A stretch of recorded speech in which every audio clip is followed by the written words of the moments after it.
నమస్తే, welcome to reality check. ప్రస్తుతం మనతో పాటు ఉన్నారు పొలిటికల్ అనలిస్ట్ పురుషోత్తం రెడ్డి గారు. సార్ నమస్తే అండి.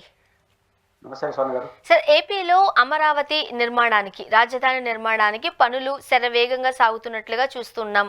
ఇప్పటికే మనకి కేఎఫ్డబ్ల్యూ నుంచి 27,000 కోట్లు అప్పు తెచ్చేందుకు కూడా కూటమి ప్రభుత్వం ముందడుగులు వేస్తుంది అంటూ కూడా ఈరోజు మనం వార్తాపత్రికల్లో చూసాం. ఏంటి సార్? ఒకటి, అమరావతి పనుల్లో పురోగతి ఉంటుంది అనడంలో ఎవరికేమీ అనుమానం లేదు. కారణం ఏంటంటే గత ప్రభుత్వానికి అమరావతిని 14 నుంచి 19 వరకు పరిపాలించిన తెలుగుదేశం పార్టీ మోడల్లో చేయాలని లేదు. అది రాష్ట్రానికి అవసరం లేదని, నష్టమని భావించి రాజధాని ఒక సూపర్ క్యాపిటల్, సూపర్ సిటీతో కూడిన క్యాపిటల్ ఈ రాష్ట్రానికి అవసరం లేదని ఆ ప్రభుత్వం భావించింది.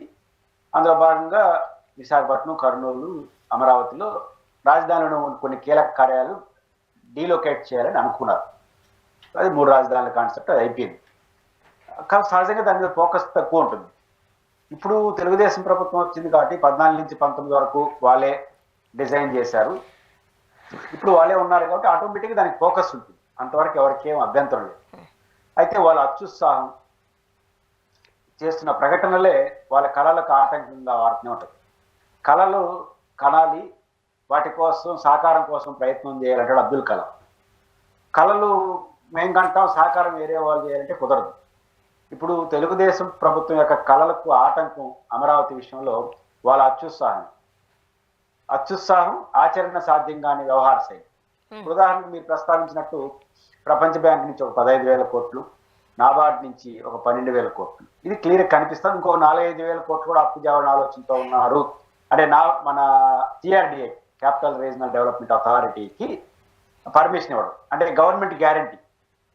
అప్పులు 2 రకాలు ఉంటాయి. డైరెక్ట్ గా ప్రభుత్వం ఎఫ్ఆర్బిఎం లిమిట్స్ తీసుకోవడం, ప్రభుత్వం గ్యారంటీతో ఇట్లాంటి వాళ్ళు తీసుకోవడం. అప్పట్లో నిర్మలా సీతారామన్ గారు ఈ అప్పుకి సంబంధించి మాట్లాడినప్పుడు ప్రజలందరూ ఎట్లా దాన్ని పోర్ట్రేట్ చేశారనంటే, కేంద్రం ఇక్కడ నిర్మాణాలకి డబ్బులు ఇచ్చేస్తుంది అన్నట్టుగా మనం పోర్ట్రేట్ అవ్వడం చూసాం.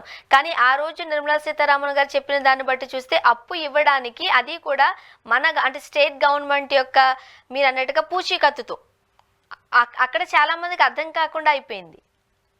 అంటే బేసిక్ గా 15,000 కోట్లు అనేది అప్పు, డౌట్ ఏం లేదు.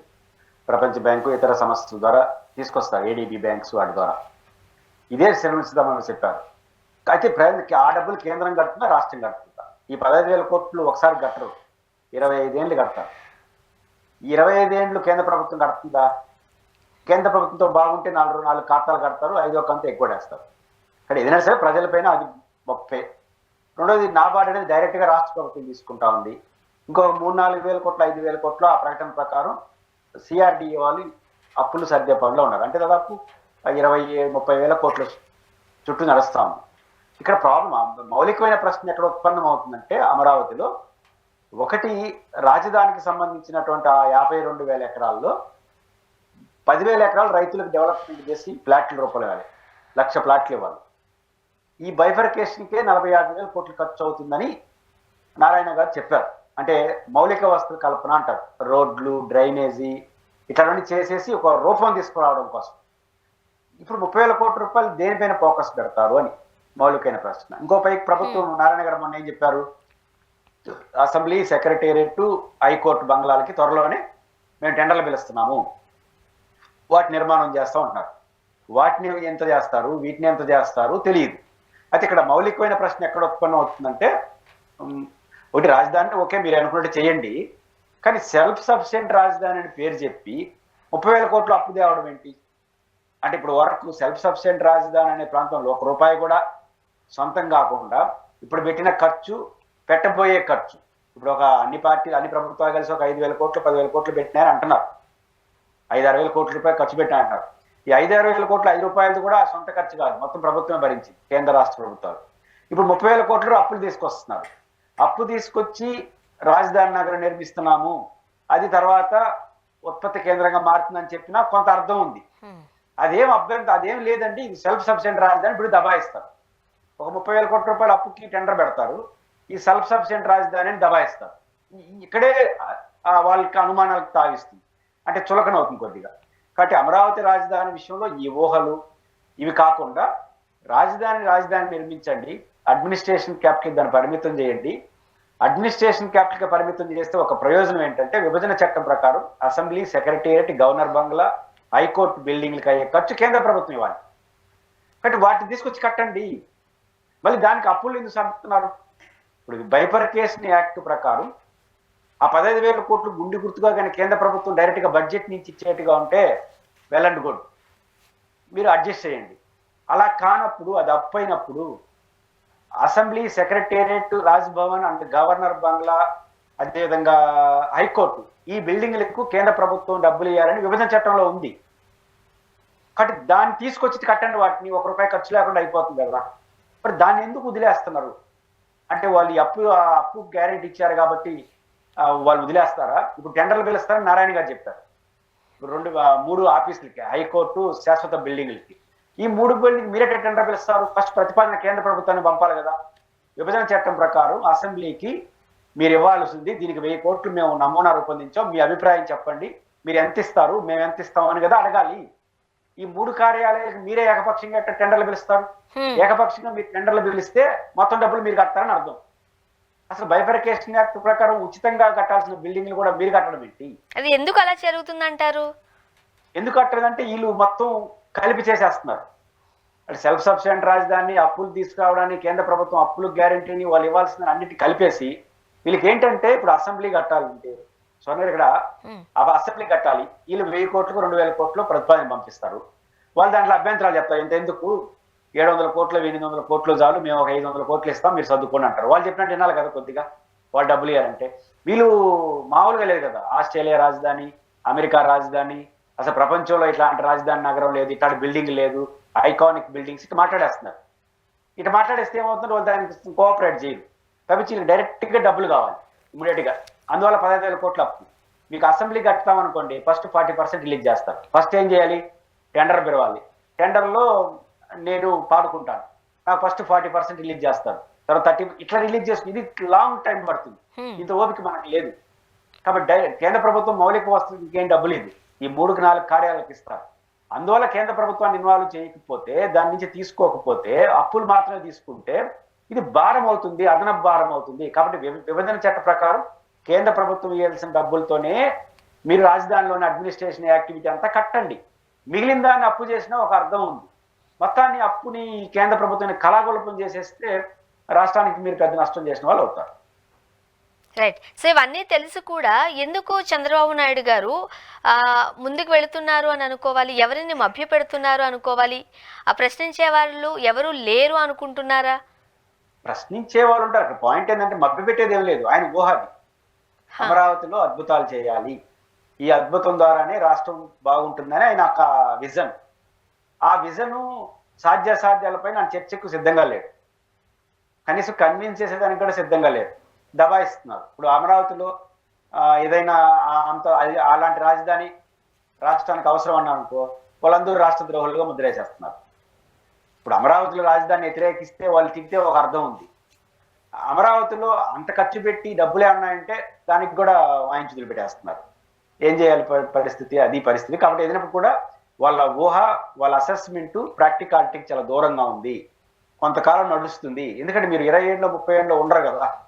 మీరైనా ఎవరైనా మళ్ళీ ఈ గవర్నమెంట్ యొక్క టర్మ్ 4.5 సంవత్సరాలు. మీరు వేసే టెండర్లు, మీరు వేసేటట్టు 4.5 కాదు, 3 ఏళ్ళు ఎక్కువ వేసుకోండి. ఇప్పుడు పోలవరం ఎప్పటికన్నా వేసుకోవచ్చు, ఎందుకంటే అది లాంగ్ రన్ నడుస్తుంది. రాజధాని అనేది ఎంత ఉండాలనేది అంటే మీకు ఒక అసెస్మెంట్ ఉంది, ఇంకొక పార్టీకి ఒక అసెస్మెంట్ ఉంది. ఇప్పుడు అమరావతిలో రాజధాని ఉండాలని అన్ని పార్టీలు కోరుకుంటున్నాయి ఎక్సెప్ట్ వైసీపీ. వైసీపీ కూడా అలాంటి రాజధాని వద్దనుకుంటాను. కానీ మిగిలిన ఈ రాజధాని విషయంలో సమర్థించే అన్ని పార్టీలు, బీజేపీ, సిపిఐ, సిపిఎం కూడా, కాంగ్రెస్ కూడా అలాంటి నగరం వద్దు అంటున్నారు. రేపు వాళ్ళు ఎవరు అధికారంకి వచ్చినా దాన్ని యాక్సెప్ట్ చేయరు కదా. జగన్ పక్కన పెట్టండి, రేపు వామపక్షాల అధికారంలోకి వచ్చినా, కాంగ్రెస్ అధికారంకి వచ్చినా ఆ తరహా నగరం వద్దు అంటున్నారు. అంటే అంత పెద్ద నగరం వద్దు, అడ్మినిస్ట్రేషన్ క్యాపిటల్ గా ఉండంటారు. రేపు మీకు భిన్నమైన ప్రభుత్వం వస్తే వాళ్ళు ఏరే లైన్ తీసుకుంటే దాని పరిస్థితి ఏమవుతుంది? కానీ దీన్ని దృష్టిలో పెట్టుకోకుండా ప్రభుత్వం వెళ్ళడం అనేది సరికాదనిపిస్తుంది. ఇంకొకటి మనం ఈ ఫైబర్ నెట్ కి సంబంధించి 2.15 కోట్లు అప్పట్లో గత ప్రభుత్వంలో ఉన్నప్పుడు రామ్ గోపాల్ వర్మ గారు నిర్మించిన వ్యూహం చిత్రానికి కోసం వ్యూస్ కోసం ఖర్చు పెట్టారు. ఇప్పుడు సంస్థ దివాలా తీసే వరకు వెళ్ళిపోయింది అంటూ కూడా జీవీ రెడ్డి గారు వెల్లడిస్తున్నారు. ఎలా చూడాలి సార్?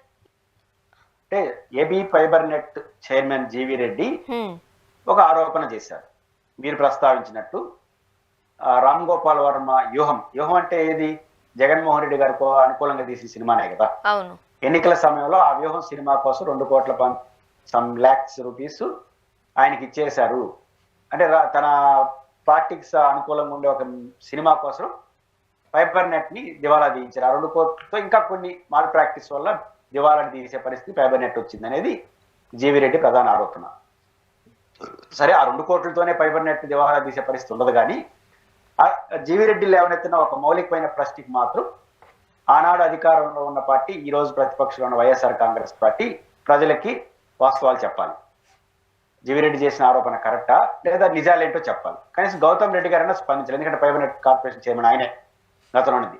ఒక మౌలికమైన ఆర్గ్యుమెంట్ ఏంటి దీంట్లో? జీవీ రెడ్డి చెప్తా ఉండేది fibre net, AB fibre net లో ద్వారా ఆ ఆర్జీవీ సినిమాను రిలీజ్ చేసినారు. వాళ్ళు తీసుకొని దాన్ని ఓటీటీ మోడల్లో, మనం ఇప్పుడు చాలా సినిమాలు రిలీజ్ చేస్తున్నారు, ఓటీటీ మోడల్లో మేము దాన్ని డెవలప్మెంట్ చేసి ఏపీ ఫైబర్ నెట్ కూడా ఓటీటీ లెవెల్కి తీసుకొస్తాం, లాభాల బాట, ఇది వాళ్ళ కాన్సెప్ట్. అందుకని ఆ సినిమా ఇప్పుడు మీరు తీసినా నేను తీసినా ఆ సినిమాకి డబ్బులు ఇవ్వాల్సిందే కదా. ఆర్జీవీకైనా డబ్బులు ఇవ్వాలి, మీకైనా ఏ సినిమాకైనా డబ్బులు ఇవ్వాలి, సీరియల్కైనా డబ్బులు ఇవ్వాలి.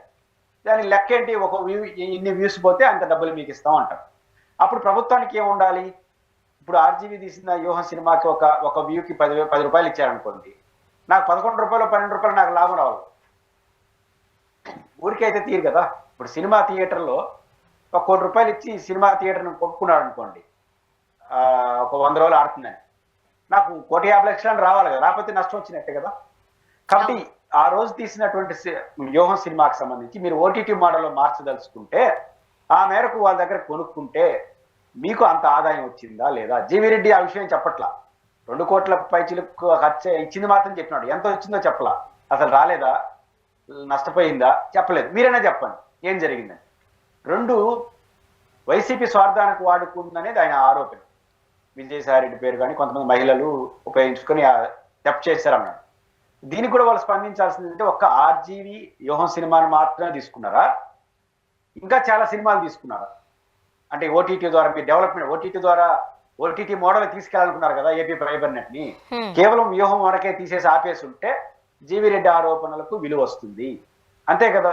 మీరు నంబర్ ఆఫ్ సినిమాలు తీసుకొని వాళ్ళకి కూడా తీసుకొని ఫెయిల్ అయి ఉన్నా మీరు ఫెయిల్ అయినట్లు లెక్క.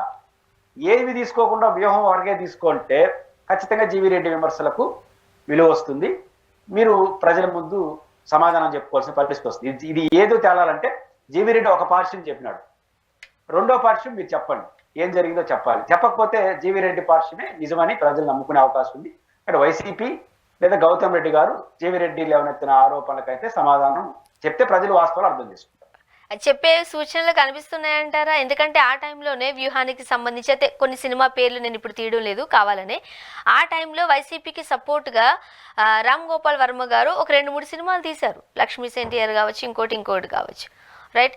సో అంటే కావాలనే జగన్మోహన్ రెడ్డి గారు ఈ సినిమాలు తీపిచ్చారు అంటూ ఒక ప్రచారం కూడా జరిగింది. తీపిచ్చడం తప్పు లేదు, తీయడం తప్పు లేదు. ఇల్లీగాలిటీస్ ఏదైనా ఉంటే చట్టపరంగా చర్య తీసుకోవచ్చు, కానీ వారిష్టం. ఇప్పుడు తెలుగుదేశం పార్టీ వాళ్ళు చేయలేదా? ఎన్నికలకు ముందు రామారావు గారి పేరుతో నందమూరి బాలకృష్ణ గారు చేయలేదా? ఈ తెలుగుదేశం కాకపోయినా వాళ్ళని అభిమానించే వాళ్ళు వివేకం పేరుతో చాలా దారుణమైన సినిమా కాదు కానీ దాన్ని రిలీజ్ చాలా ఉన్నాయి, 2 వైపులా ఉన్నాయి. అయితే వాళ్ళ తలనొప్పి, ఇది మీరు తప్పగా తలనొప్పుకుంటే ఊరికి అభ్యంతరుడు. వైసీపీ వాళ్ళు 100 కోట్లు పెట్టి సినిమాలన్నీ తీసినారు అనుకోండి, మనకేం పోయింది? కొంతమంది కనీసం ఉపాధి వచ్చి ఉంటుంది. వాళ్ళు 200 కోట్లు పెట్టి తెలియదు సమస్యలు. దానికి ప్రభుత్వాన్ని వినియోగించారా, ప్రభుత్వాన్ని దుర్వినియోగం చేశారంటే పై ప్రశ్న. వైసీపీ 100 కోట్లు నష్టపోయినా, తెలుగుదేశం 200 కోట్లు నష్టపోయినా మనకు పోయింది ఏముంది?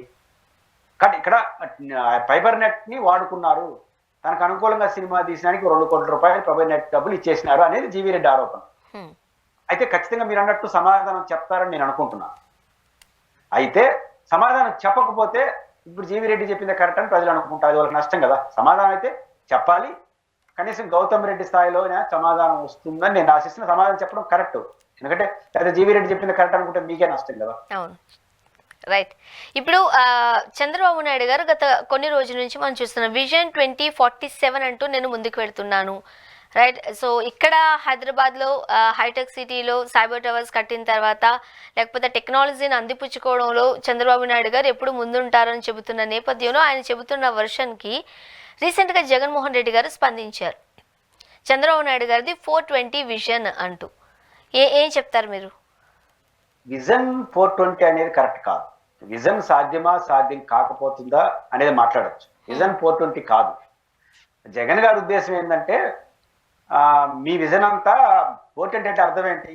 చీటింగే కదా, అంతే కదా. 420 అంటే చీటింగ్. అందుకే అన్నారు కదా మేనిఫెస్టోని ఎగ్గొట్టే ప్రయత్నాల్లో భాగంగా ఇదంతా జరుగుతుంది. మేనిఫెస్టోని అమలు చేయకపోతే చీట్ చేసినట్టు కదా లెక్క అనేది జగన్మోహన్ రెడ్డి గారి కాన్సెప్ట్.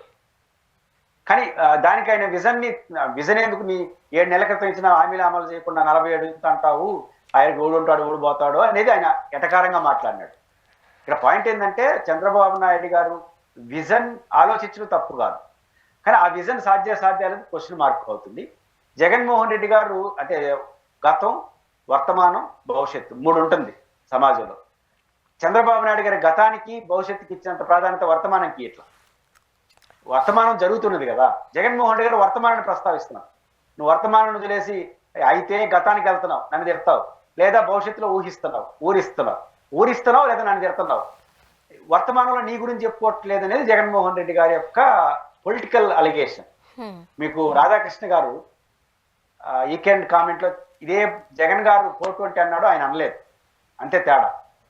మోడీని చూసి నేర్చుకో, నీ సీఈఓ రాజకీయాలు కాదు ప్రజల రాజకీయాలు చేసుకో, నువ్వు ఎప్పుడో 47, 52 ఇప్పుడు కదా నేను గెలిపించాలి 29లో, మోడీ గారిని చూసుకో, ఎప్పటికప్పుడు రాజకీయాలు చేస్తాను, నువ్వు ఏదో ఎవరికి అర్థం కాని భాష మాట్లాడతావని రాధాకృష్ణ గారు వాళ్ళని ఇష్టపడే వాళ్ళకి అనుకూలంగా ఉండే అని ఆరోపణ చేశారు. సరే, మనం ఇక్కడ ఒకసారి మాట్లాడదాం సార్. చాలా రోజుల నుంచి మిమ్మల్ని ఇది అడుగుదాం అనుకుంటున్నాను కానీ సమయం సందర్భం రాక అడగడం లేదు. ఎలానో మీరు ఈ టాపిక్ తీసుకొచ్చారు కాబట్టి ఇప్పటి వరకు కొన్ని మీడియా సంస్థలు చంద్రబాబు నాయుడు గారికి చాలా సపోర్ట్గా ఉన్నాయి అని. సో అందులో ఒక ఛానల్కి సంబంధించిన చైర్మన్కి ఏ పదవి కట్టబెట్టారో తెలుసు. దానికోసం రాధాకృష్ణ గారు ప్రయత్నాలు చేశారు. ఆ పదవి ఇవ్వలేదు కాబట్టే ఏదో కుంటి సాకులు చెప్పారు కాబట్టి ఈరోజు రాధాకృష్ణ గారు గత కొన్ని రోజుల నుంచి కాస్త రివర్స్లో మాట్లాడుతున్నారు అనేది కూడా టాక్ నెట్టెంట. నిజమేనా? ఇది ఒకసారి చెప్పండి. రాధాకృష్ణ గారు పదవి కారణంగా మాట్లాడుతారని నేను అనుకోను. టీటీడీ చైర్మన్ కావాలని ఆశ. టీటీడీ చైర్మన్ బిఆర్ నాయుడు గారు TV5 చైర్మన్కి ఇచ్చారు. ఆ టీటీడీ చైర్మన్ రాధాకృష్ణ గారు అయితే ఆశించుండ్రు. ఆయన స్వభావానికి అది భిన్నమైంది, ఆశించుండ్రు. ఏమీ ఆశించలేదని నేను సర్టిఫై చేయలేను, కానీ టీటీడీ చైర్మన్ అయితే ఆయన ఆశించున్నాడు. అయితే అది ఆశించాడు కాబట్టి ఇవ్వలే. రాధాకృష్ణ బిఆర్ నాయుడు గారు టీటీడీ చైర్మన్ ఇవ్వగాలేంది, రాధాకృష్ణ గారు అడిగితే ఇంకోటి ఇవ్వకుండా ఎందుకు పోతారు? అడిగితే, ఎందుకంటే ఆయనకన్నా బిఆర్ నాయుడు గారు జస్ట్ చైర్మన్, రాధాకృష్ణ గారు ప్రొఫెషనల్ జర్నలిస్టు, ఆయనకంటూ ఒక క్రెడిబిలిటీ ఉంది, ఒక ఇమేజ్ ఉన్న వ్యక్తి కదా, ఆయన విమర్శించే వాళ్ళు విమర్శించవచ్చు. ఇక్కడ పాయింట్ ఏంటంటే రాధాకృష్ణ గారు చెప్పిందే జగన్ గారు చెప్పారు. జగన్ గారు ఎటకారం చేశారు, ఆయన హెచ్చరిక చేశారు. రాధాకృష్ణ గారికి జగన్ గారికి వ్యత్యాసం ఏంటంటే ఆయనది హెచ్చరిక, ఈయనది ఎటకారం. ఇంతే తేడా, హెచ్చరిక ఎటకారం తప్ప ఇద్దరిది ఒకటే. ఫస్ట్ టైం చంద్రబాబు నాయుడు గారు మీరు వర్తమానంలో బతకండి అంటాడు. ఎవరు? రాధాకృష్ణ గారు. జగన్మోహన్ రెడ్డి అంటే నీ పరిపాలన నువ్వు చేయవయ్యా బాబు, నువ్వు ఇచ్చిన 7 నెలల హామీలు అమలు చేయమంటే ఏడాను 47 పోతావు, అప్పుడు ఊడుంటాడు ఊడిపోవడం ఆయన అంటాడు. రెండు ఒకటే. వర్తమానంలో చెప్పిన పని నీ పని నువ్వు చెయ్యి, 5 ఏళ్ళు చేయకపోతే నువ్వు మోసం చేసినట్టు కదా అని అంటాడు జగన్. రాధాకృష్ణ గారు ఏమంటారంటే ఈ వర్తమానంలో రాజకీయాలు చెయ్యి, ఏదో భవిష్యత్తు 47 అన్నారంటే అప్పుడు 47 చూసి నీకు 29లో ఓటేయరు, 29లో ఓట్లు వేయాలంటే ఇప్పుడు చూసి ఓటేస్తారు, మోడీని చూసి నేర్చుకొని ఆయన అన్నాడు. కానీ రాధాకృష్ణ గారు జగన్ గారు ఇద్దరు కరెక్టే. పాయింట్ ఏంటంటే చంద్రబాబు గారు కూడా కరెక్టే, విజన్ చెప్పడం తప్పు కాదు, కానీ వర్తమానాన్ని మర్చిపోని విజన్ ఉండకూడదు. ఇప్పుడు వర్తమానం ఏంటి? ఆంధ్రప్రదేశ్లో పేదలు ఎంతమంది ఉన్నారు, ధనికులు ఎంతమంది ఉన్నారు, వ్యవసాయకుళ్ళు ఎంతమంది ఉన్నారు, ఎన్ని ప్రాంతంలో ఎన్ని లక్షల ఎకరాలు ఖాళీగా ఉన్నాయి, ఎన్ని పరిశ్రమలు పెట్టి, దీనికి విజన్ ఏంటి అంటున్నా. మీ 47 విజన్లో 29 ఉండదా? 24 నుంచి 29 తీసేసి 47 ఎట్టు వస్తుంది? ఆ 29 40 ఏళ్ళలో 29 వరకు ఏంటి అనేది క్లారిటీ లేదు ఆ విజన్లో. బ్రాడ్గా చంద్రబాబు గారు మాట్లాడేస్తున్నారు. ఐటీ సెక్టార్ కావచ్చు, లేకపోతే ఇంటర్నెట్, ఇప్పుడు ఫైబర్ నెట్ కావచ్చు, ఇంకోటి మన ఆర్టిఫిషియల్ ఇంటెలిజెన్సీ కావచ్చు, ఇవన్నీ, ఈ రోబోటిక్ కావచ్చు, ఇవన్నీ గుడ్, దాని ఎవడు కాదనడు. దాంట్లో ఆంధ్రప్రదేశ్ పాత్ర ఎంత వచ్చిందని అందిపుచ్చుకోవడమే.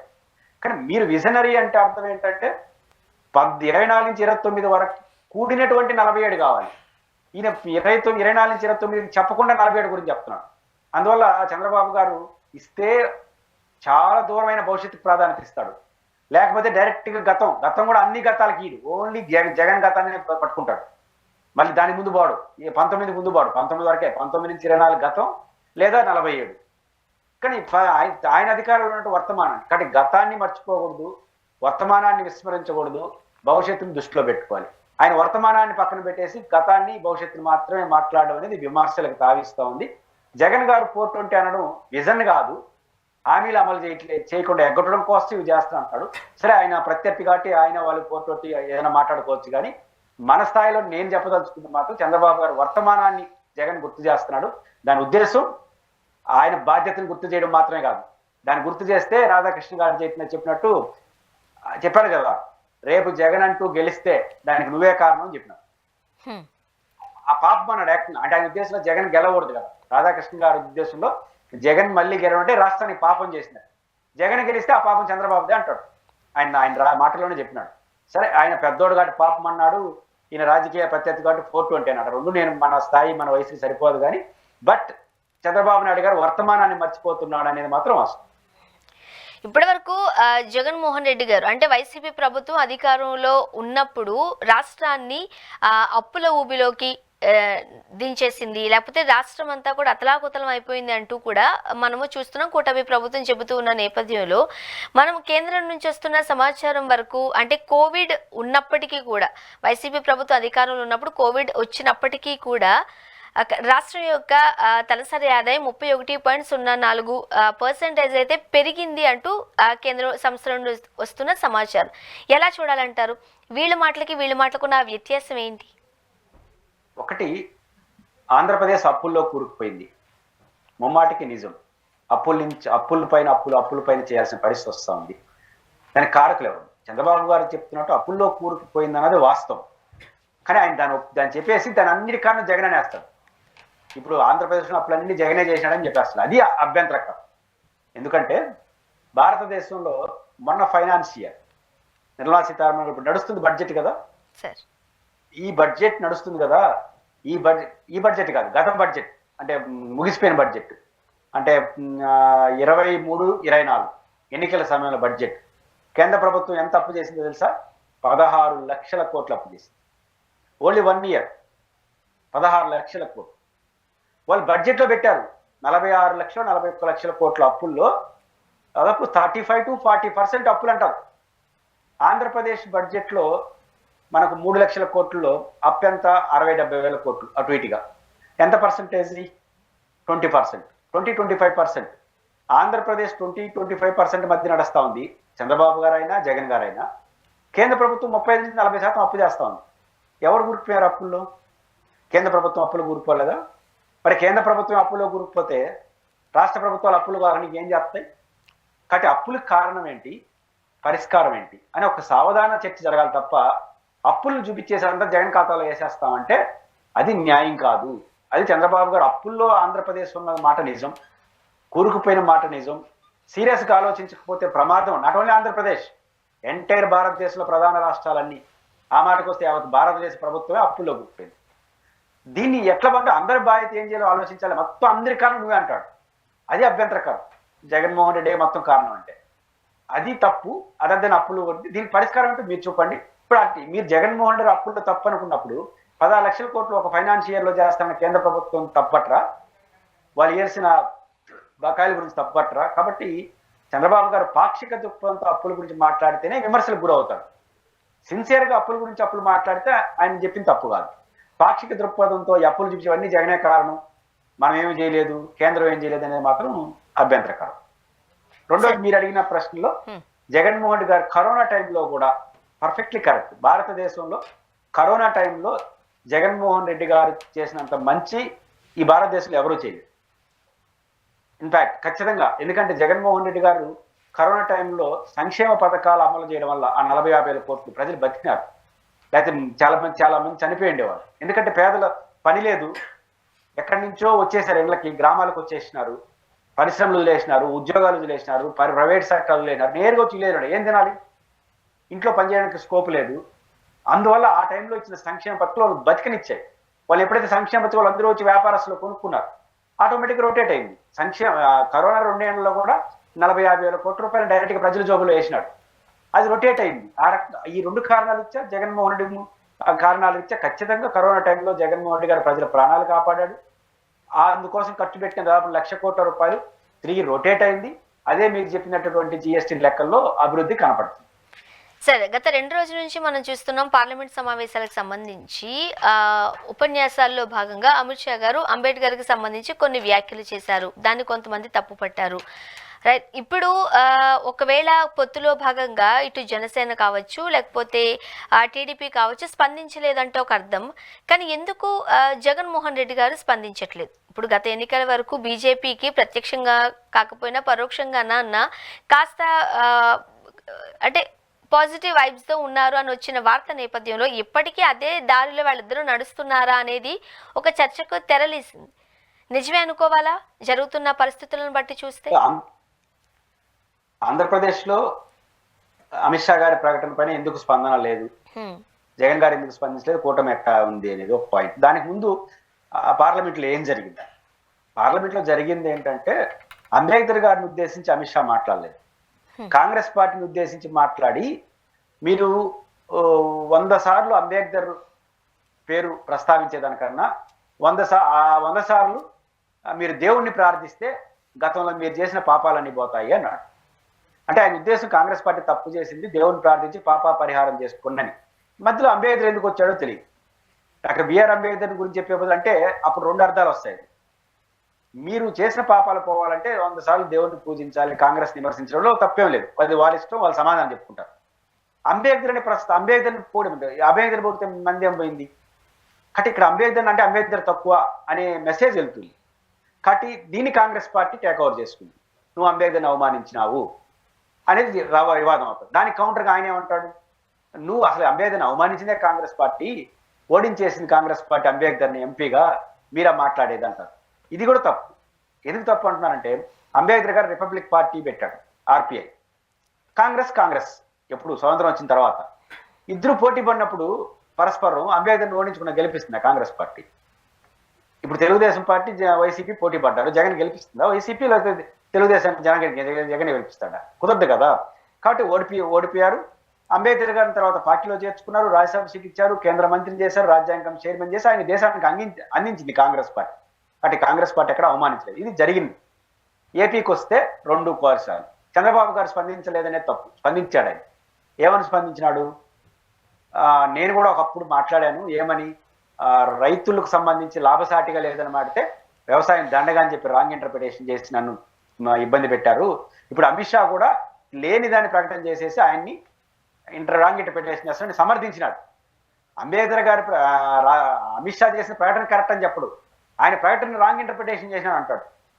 అట్లా సమర్థిస్తున్నాడు ఆయన. దాంతోపాటు పనిలో పనిగా కాంగ్రెస్ పార్టీ అంబేద్కర్ని అవమానించిందన్నారు. నేను ముందు చెప్పాను, కాంగ్రెస్ అంబేద్కర్ని అవమానించిందా, దేశానికి అందించిందా? కాబట్టి చంద్రబాబు నాయుడు గారు మాట్లాడడం మరీ అన్ని. ఎందుకంటే అంబేద్కర్కే కాదు, అసలు మనకు ప్లాట్ఫామ్ ఇచ్చింది కాంగ్రెస్ పార్టీ. చంద్రబాబు నాయుడిని ఎమ్మెల్యే చేసింది కాంగ్రెస్ పార్టీ, చంద్రబాబు నాయుడు గారిని మంత్రిని చేసింది కాంగ్రెస్ పార్టీ, చంద్రబాబు నాయుడు గారిని ఈ రాష్ట్రంలో ముఖ్యమంత్రి ఆ స్థాయికి ఎదగలవనాయన అని దారి చూపించింది కాంగ్రెస్ పార్టీ. ఆ తర్వాత తెలుగుదేశం పోయినాడు, పరిస్థితి కానీ ముఖ్యమంత్రి అయినాడు. కానీ మంత్రి వరకు తీసుకొచ్చి ఆయన ఎక్స్ప్లెయిన్ చేసి కాంగ్రెస్ పార్టీని అంబేద్కర్ అవమానించడం మాట్లాడడం, ఇది పూర్తిగా ఏదో అమిత్ షా గారిని పొగడం కోసం చేసే పనులు. అలాగే అంబేద్కర్ గారిని అమిత్ షా ప్రకటన నేను కరెక్ట్ అన్నాను అనుకో, ఇక్కడ దళితుల ఆగ్రహం వస్తుంది, అంబేద్కర్ని అభిమానించే వాళ్ళ ఆగ్రహం వస్తుంది. కాబట్టి తెలివిగా ఆయన ప్రకటన రాంగ్ ఇంటర్ప్రిటేషన్ చేశాడని తప్పుదోవ పట్టించినాడు. కాంగ్రెస్ మీద ఒక రాయి వేసాడు. కాంగ్రెస్ మీద ఒక రాయి వేస్తే బాగుంది. ఇప్పుడు శర్మిలక్క స్పందించాలి. ఇప్పుడు జగన్ అంటే అంత ఎత్తులు లేస్తుంది కదా. జగన్ అన్న అంటే ఇప్పుడు అదే ప్రకటన జగన్ చేసి కుతికార వేసి ఉంటుంది. మరి ఇప్పుడు చంద్రబాబు నాయుడు గారికి ఎందుకు స్పందించలేదు? ఇంతవరకు స్పందించాల. రెండు, చెప్పండి సార్, జగన్మోహన్ రెడ్డి గారు ఎందుకు స్పందించలేదు? ఖచ్చితంగా జగన్మోహన్ రెడ్డి గారు స్పందించుంటే బాగుండేది. నేను ఇది భయపడి అని నేను అనుకోవట్లేదు. ఈ కాంట్రడిక్షన్ ఉంది. నేను చెప్పాను కదా, అంబేద్కర్ గారు నేరుగా అమిత్ షా గారు ఏమనలేదు. కాంగ్రెస్ ని తిట్టే టైంలో అంబేద్కర్ గారి పేరు ప్రస్తావన ద్వారా వివాదం అయింది. అంటే ఆ సున్నితమైన ఇష్యూ మనకెందుకులే అనుకున్నట్టున్నాడు. రెండోది గుడ్ రిలేషన్ కూడా ఉంది. కానీ భయపడలేదని నేను ఎందుకు అనుకుంటానంటే, హర్యానాలో వైసీపీ తెలుగుదేశం ఇది బీజేపీ గెలిస్తే క్వశ్చన్ చేశాడుగా, ఈవీఎంల ద్వారా ఫలితాలు వచ్చాయి, ఆంధ్రప్రదేశ్ అంటే బీజేపీ డైరెక్ట్గా తిట్టినట్టే కదా. కాబట్టి బీజేపీని విమర్శించలేదనేది ధైర్యం లేదనేది కాదు, దీంట్లో మనం జోక్యం చేసుకోవడం వల్ల మంచి కన్నా ఎక్కువ కాంట్రవర్షియల్ వస్తుంది అనుకున్నాడేమో. బహుశా ఆయన మౌనోడు. కానీ నా దృష్టిలో ఆయన ఖచ్చితంగా దీనిపైన ఏమన్నా వేసుకొని పర్ఫెక్ట్ గా స్పందించుంటే బాగుంటుంది అనేది అభిప్రాయంతో నేను కూడా ఉన్నాను. Sir thank you so much అండి, మీ అభిప్రాయాలు మొత్తం పంచుకున్నారు. Thank you very much sir. ఇది వాటి రియాలిటీ చెక్. Stay tuned.